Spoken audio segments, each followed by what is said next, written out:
En 1941, la bataille de l'Atlantique n'est pas un combat entre navires. C'est une course entre la faim et les torpilles. Chaque convoi coulé rapproche le Royaume-Uni de la pénurie. Et chaque semaine, malgré les escorteurs et les patrouilles, les sous-marins allemands continuent de frapper avec une régularité presque mathématique. À Londres, l'amirauté est convaincue d'avoir la bonne doctrine. Les charges sous-marines sont normalisées, les profondeurs sont fixées, les procédures sont réputées infaillibles. Pourtant, les navires continuent de disparaître. Dans cette vidéo, il ne sera pas question d'armes secrètes ni de technologies miraculeuses. La transformation de la bataille de l'Atlantique tiendra à une seule chose, une idée simple, refusée par la hiérarchie, appliquée malgré l'interdiction, et adoptée seulement après avoir fonctionné. Cette histoire n'est pas celle d'un héros, c'est celle d'un système qui s'était trompé, et d'un homme assez obstiné pour ne pas l'accepter.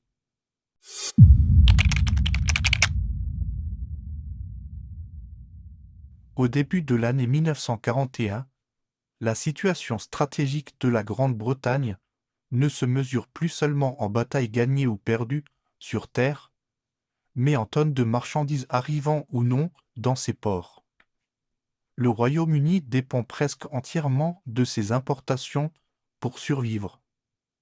Sa production alimentaire ne couvre qu'une fraction de ses besoins, ses industries dépendent du pétrole, du minerai, des métaux rares et du charbon venu d'outre-mer, et son armée ne peut combattre qu'à condition de recevoir un flux constant de munitions et de matériel. Chaque semaine, des convois quittent l'Amérique du Nord, les Caraïbes et l'Afrique de l'Ouest pour traverser l'Atlantique sous la menace permanente des sous-marins allemands. Il ne s'agit plus d'un problème militaire abstrait, mais d'une équation logistique simple. Si les cargaisons coulent plus vite qu'elles n'arrivent, le pays s'effondre sans même devoir être envahi. En 1940, les sous-marins allemands ont coulé plus de 460 navires alliés, représentant environ 2,5 millions de tonnes de marchandises perdues. Les chantiers navals britanniques, malgré une mobilisation industrielle considérable, ne parviennent pas à en produire d'équivalent. Les statistiques montrent que chaque mois, l'écart se creuse davantage. Au début de 1941, les réserves de nourriture, de carburant et de matières premières ne couvrent plus que quelques semaines de consommation. Winston Churchill en est parfaitement conscient. Pour lui, la bataille de l'Atlantique n'est pas un front parmi d'autres, elle est la condition préalable à toutes les autres campagnes militaires. Sans victoire en mer, il n'y a ni défense de l'île, ni reconquête du continent. Dans une note adressée à l'amirauté au printemps 1941, il résume la situation sans emphase inutile. Le sort du Royaume-Uni dépend directement de l'issue de la guerre sous-marine. La Royal Navy n'ignore pas la gravité du problème, mais elle se heurte à une limite technologique frustrante. Les navires peuvent détecter un sous-marin, parfois le localiser avec précision, mais lorsqu'il s'agit de le détruire, les résultats sont catastrophiquement insuffisants. L'arme centrale de la lutte anti-sous-marine est alors la charge de profondeur, une innovation héritée de la Première Guerre mondiale, améliorée dans les années 20, puis standardisée dans toute la flotte britannique. Sur le papier, le système semble suffisant. En pratique, son efficacité réelle ne dépasse pas 3 à 5%. Autrement dit, sur 100 attaques menées selon la doctrine officielle, moins de 5 aboutissent à la destruction confirmée du sous-marin ennemi. Ce chiffre, déjà médiocre en soi, devient dramatique si on le met en regard du rythme de production allemand et de la dépendance vitale des Britanniques à leur voie maritime. En 1941, si rien ne change, certains économistes de guerre estiment qu'à la fin de l'année, le Royaume-Uni devra choisir entre la ration alimentaire extrême, l'épuisement industriel ou la négociation.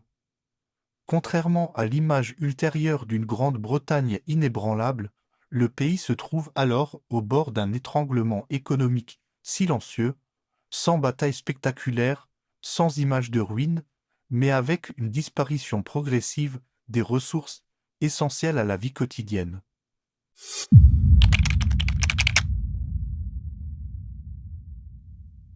Le cœur du problème réside moins dans la détection que dans la destruction. Le sonar britannique, appelé ASDIC, permet souvent de localiser un sous-marin avec une précision notable. Les équipages peuvent connaître la distance, l'angle, parfois même la profondeur approximative de la cible. Pourtant, à partir du moment où l'attaque commence, ce précieux avantage disparaît. Lorsque le destroyer accélère pour fondre sur le sous-marin, le sonar perd son contact, les remous de l'hélice perturbant les émissions acoustiques. La dernière position connue devient alors une estimation figée, tandis que le sous-marin ennemi, lui, continue de manœuvrer activement. Il peut plonger, virer, ralentir, accélérer ou modifier légèrement son cap. En l'espace de 30 secondes, cette incertitude suffit à transformer une attaque théoriquement précise en une simple tentative approximative.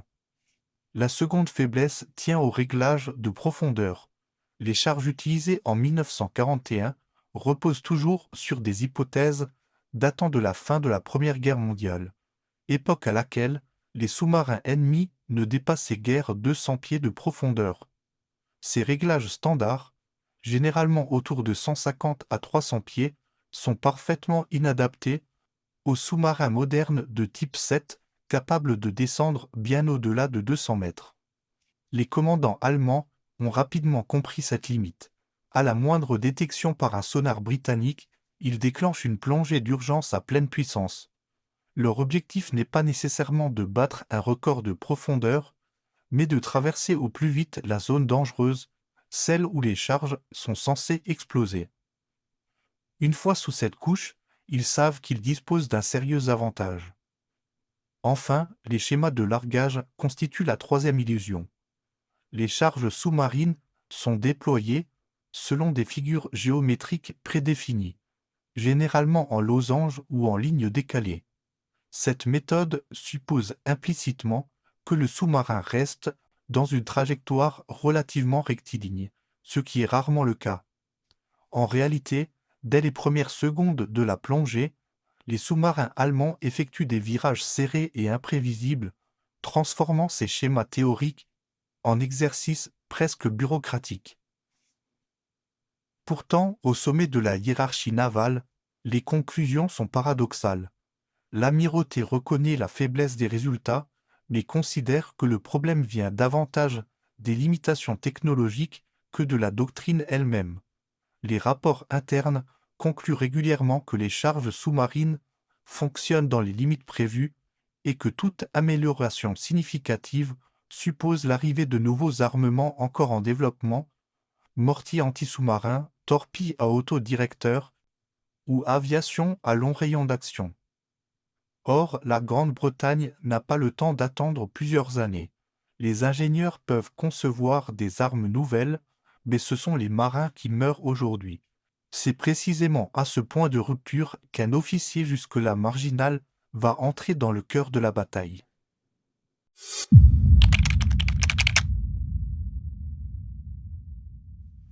Frederick John Walker naît en 1896 à Plymouth, l'un des grands ports militaires du Royaume-Uni. Issu d'une famille profondément ancrée dans la tradition navale, il rejoint la Royal Navy dès l'adolescence et sert pendant la Première Guerre mondiale.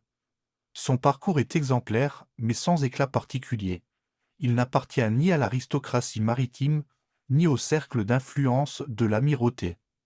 À la fin des années 30, alors que ses contemporains accèdent à des postes prestigieux ou à des commandements importants, Walker se retrouve progressivement relégué à des fonctions secondaires, non par manque de compétences, mais parce qu'il pose trop de questions.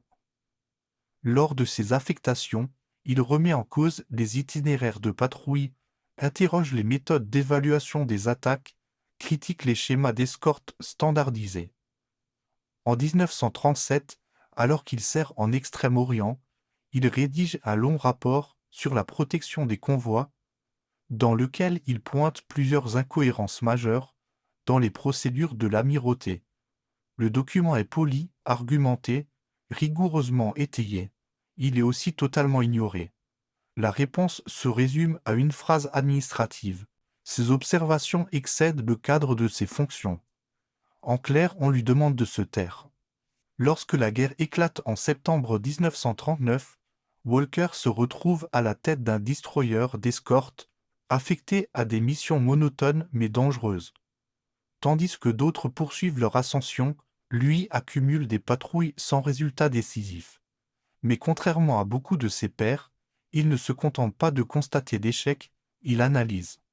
Après chaque attaque infructueuse, il interroge les opérateurs sonars, recueille les délais précis entre détection et largage, collecte toutes les données disponibles.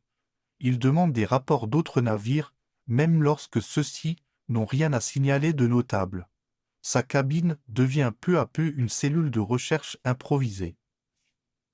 C'est dans cette accumulation patiente de données que naît son intuition centrale. La Navy ne cherche pas le sous-marin là où il se trouve réellement. Les calculs de Walker montrent que, dans les secondes qui suivent la détection, un sous-marin allemand en plongée d'urgence traverse presque systématiquement la couche comprise entre environ 50 et 150 pieds.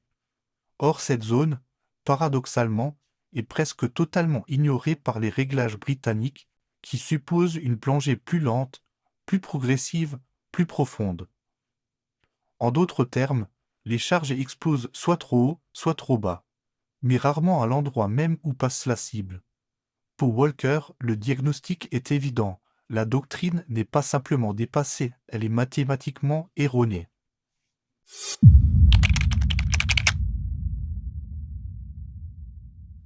Au début de l'année 1941, Frederick Walker estime avoir suffisamment de données pour formuler une approche différente. Il ne s'agit plus de critique générale, mais d'une modification précise, concrète, applicable immédiatement, sans attendre le développement de nouvelles armes. Son raisonnement repose sur un principe simple. Si les sous-marins traversent systématiquement une zone précise lors de leur plongée d'évasion, alors c'est cette zone qu'il faut saturer en priorité. Walker rédige une proposition formelle qu'il transmet au Western Approaches Command. Il ne demande pas de nouveaux équipements, il ne réclame ni personnel supplémentaire, ni navire supplémentaire. Il propose uniquement un changement dans l'emploi d'une arme existante. Sa suggestion est double. D'une part, utiliser des réglages de profondeur variables afin de couvrir un axe vertical plutôt qu'un point estimé. D'autre part, dans l'idéal, coordonner deux bâtiments lors de certaines attaques, l'un maintenant le contact sonar pendant que l'autre réalise l'assaut. La réponse de l'amirauté est rapide et sans ambiguïté. Le document est rejeté au motif qu'il viole la doctrine en vigueur, qu'il introduit des risques supplémentaires pour les navires attaquants et qu'il complique inutilement les procédures existantes. Il est rappelé à Walker que toute variation tactique importante doit être validée au niveau central. Walker insiste, transmet des ajustements, ajoute des calculs, développe ses modèles de probabilité. La réponse devient plus sèche. On lui signifie que sa persévérance est désormais indésirable. Aucune nouvelle proposition de sa part ne sera étudiée.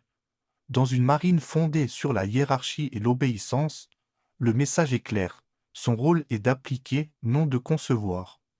Mais pendant ce temps, une autre partie de l'état-major réagit différemment. À Liverpool, la Western Approaches Tactical Unit, un central de communication dirigé par le commandant Gilbert Roberts, analyse des rapports de la bataille de l'Atlantique dans un cadre beaucoup plus pragmatique. Il ne s'agit pas de juger si une idée respecte la doctrine, mais de savoir si elle permet de couler des sous-marins. Roberts obtient officieusement copie des propositions de Walker. Il les confronte à ses propres simulations. Puis il décide de soumettre l'idée à une série de jeux de guerre internes. Des dizaines de scénarios sont reproduits sur le plancher de la salle de simulation, les convois représentés par des maquettes, les sous-marins et les escorteurs, déplacés manuellement pour rejouer, seconde par seconde, des engagements types. Les résultats sont sans appel. Les méthodes proposées par Walker produisent un taux de destruction presque 3 fois supérieur à celui obtenu avec la doctrine classique. Il ne s'agit plus de différences marginales, mais d'un changement qualitatif. Roberts transmet ses conclusions au vice-amiral Percy Noble, responsable du Western Approaches Command. Noble comprend immédiatement l'importance de ce qu'il lit, mais il sait aussi qu'une validation officielle par Londres prendra des mois, peut-être une année. Or, la Grande-Bretagne ne dispose que de semaines, peut-être de quelques mois. En février 1941, Noble prend une décision inhabituelle. Il ne fait pas remonter officiellement le rapport à l'Amirauté pour validation formelle. Il diffuse une note interne, beaucoup plus discrète, à destination des commandants d'escorte. Elle autorise ces derniers à adapter leurs méthodes à leur convenance, sans validation préalable de l'état-major central. En apparence, aucune réforme n'est annoncée. En réalité, les capitaines viennent de recevoir l'autorisation implicite de désobéir. Walker, qui n'est pas immédiatement informé du changement d'attitude de Noble, poursuit de son côté ses essais limités. Faute de pouvoir organiser des attaques coordonnées à 2 navires, ce qui nécessite une chaîne de commandement particulière, il se concentre sur ce qu'il peut modifier seul, les réglages en profondeur. Il abandonne les valeurs standardisées de 150 et 300 pieds. À leur place, il choisit une répartition simple, une majorité de charges entre 50 et 150 pieds, le reste plus profondément afin de créer une barrière verticale. Cette configuration n'a rien de spectaculaire, mais elle correspond précisément au profil de plongée observé sur les sous-marins allemands.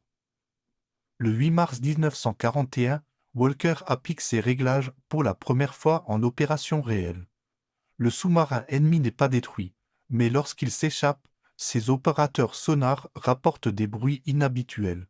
Déformation, rupture partielle de coque, fuite interne, des indices que les charges ont frappé dangereusement près. 48 heures plus tard, Walker reçoit un ordre officiel en provenance de Londres. Il lui est interdit d'employer des réglages non standardisés. Pire, il lui est désormais formellement défendu de poursuivre ses expérimentations. La hiérarchie ne se contente plus de refuser son idée, elle la prohibe.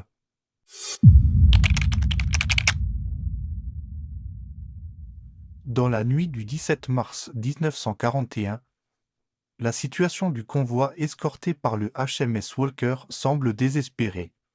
Depuis plusieurs heures, les bâtiments britanniques traquent un sous-marin qui leur échappe à répétition. Le contact sonar est perdu à chaque attaque. Les charges explosent inutilement dans les profondeurs. Chaque tentative renforce l'impression d'impuissance. Le commandant Donald McIntyre, à la tête de l'escorte, décide alors d'essayer une méthode dont il a entendu parler officieusement. Il est pleinement conscient que cette manœuvre n'a reçu aucune validation formelle. Mais il sait aussi que continuer selon la procédure normale ne produira aucun résultat. Il déploie ses navires autrement. L'un d'eux s'écarte pour maintenir le contact sonar à distance pendant que l'autre exécute l'attaque. Les charges sont réglées selon la configuration développée par Walker. L'explosion qui suit ne ressemble pas aux précédentes. Quelques instants plus tard, une nappe de pétrole apparaît en surface, accompagnée de débris remontant lentement. Puis, phénomène rarissime, le sous-marin ennemi refait surface, gravement endommagé. Il s'agit de l'U-99, commandé par Otto Kretschmer, l'un des officiers les plus efficaces de toute la Kriegsmarine sous-marine, responsable à lui seul de la destruction de plusieurs dizaines de navires alliés. 45 minutes plus tard, un second sous-marin, l'U-100, est pris à son tour selon la même méthode et détruit. Dans la même nuit, 2 des meilleurs commandants allemands sont éliminés. À Londres, le rapport parvient rapidement à l'Amirauté. Aucune annonce officielle n'est faite. Aucune reconnaissance publique n'est accordée, mais l'interdiction concernant les réglages de Walker disparaît discrètement. Les capitaines comprennent le message. L'expérience peut continuer. Les mois suivants confirment la tendance. Loin d'être un cas isolé, les résultats obtenus en mars se reproduisent à plusieurs reprises. À partir d'avril 1941, le taux moyen de destruction des sous-marins augmente de manière continue. Avant les modifications de Walker, la Royal Navy coule moins de 4 sous-marins pour 100 engagements. Après leur diffusion progressive, ce chiffre double. Aucune nouvelle arme n'a été déployée, aucun navire supplémentaire n'a été construit. Seule l'utilisation des charges existantes a changé. À la fin de l'année, sans que l'Amirauté ne reconnaisse officiellement une réforme doctrinale, les nouvelles méthodes se sont imposées de facto dans toute l'Atlantique Nord.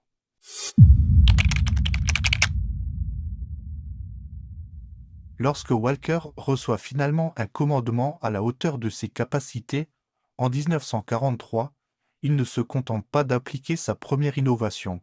Il pousse encore plus loin la logique de coordination qu'il appelait de ses vœux 2 ans plus tôt. Il met alors au point une méthode qui deviendra célèbre sous le nom de « creeping attack », littéralement attaque rampante. Cette fois, 2 bâtiments coopèrent pleinement. L'un suit le sous-marin à distance grâce au sonar, l'autre s'approche lentement, moteur réduit au minimum, guidé par radio, jusqu'à se trouver presque à la verticale de la cible. Le sous-marin, privé d'indices sonores d'attaque, ne perçoit rien jusqu'au moment où des charges explosent autour de lui. Les premiers essais opératoires en 1943 sont concluants. En l'espace de quelques mois, les unités placées sous le commandement de Walker coulent plusieurs bâtiments ennemis. D'autres groupes adoptent progressivement la méthode. En mai 1943, la flotte sous-marine allemande connaît ce que ses historiens appelleront plus tard le Mai noir. Les pertes deviennent telles que l'amiral Dönitz ordonne le retrait temporaire de ses sous-marins de l'Atlantique Nord. Pour la première fois depuis le début du conflit, les sous-marins cessent d'être les prédateurs permanents des convois alliés. Ils deviennent des cibles. Walker, lui, ne survivra pas à sa victoire. En juillet 1944, épuisé par des mois de campagne ininterrompus, il s'effondre à son retour sur Terre. Il meurt à 48 ans d'une thrombose cérébrale directement liée au surmenage.